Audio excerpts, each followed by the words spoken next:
So mga kaibigan, matapos nga pong manalo ang Creamline Cool Smashers kontra sa Petrogas Angels sa Game 2 sa finals, nakita ngayon ng Petrogas kung gaano kalakas ang panibagong sistema ng Creamline Cool Smashers.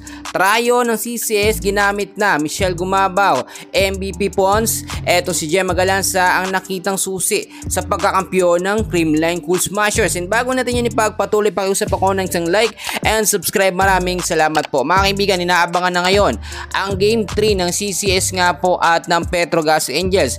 Nakita nyo mga kaibigan, dahil nga sa matalinong diskarte at sistema ni Coach Sharon Meneses, binago ho niya ang starting lineup ng CCS, no?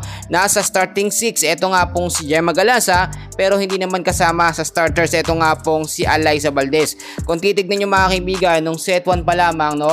Dito advantage talaga ang Creamline Cool Smashers. Ang lakas ng ofensa at depensa nila, pero nakabawi naman ang Petrogas sa mga sumunod na set. Pagdating naman ng set 4 and set 3 mga kaibigan, dito nakita naman natin medyo napapagod na, no, ang CCS, especially ang setter na si Kyle Negrito. Yung mga set ho na binibitawan itong si Negrito, medyo alanganin na at nahihirapan ng pumalo ang mga spikers ng CCS. Kaya nga nakita natin mahalaga na may backup po na setter ng CCS para kapag ka napapagod si Kyle Negrito, meron hong nakabackup. Pero hindi na ho problema yan mga kaibigan, dahil nga po nakuha naman ng CCS yung set 5. Umaabot talaga ng set 5 kapag ka malalakas na kupunan ang naglalaban. Ito pa mga kaibigan ko, no, ang nakuha rin nating update mga kaibigan ay gagamitin ulit ni Coach Sharon Meneses etong starting lineup na ginamit niya sa Game 2. Ibig ko sabihin, yung percentage o chance na manalo ulit ang CCS sa Game 3, no, ay talagang malaki na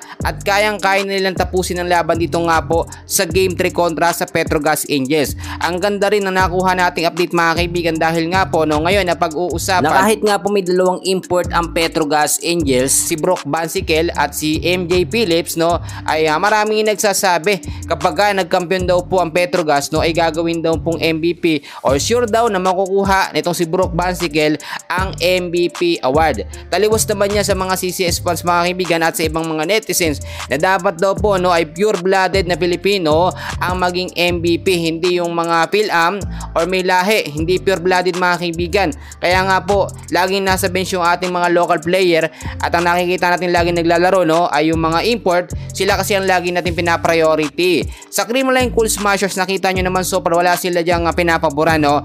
Hindi nila ginamit, eto nga po si Eric Astonton, syempre sa ABC Cup yan mga kaibigan.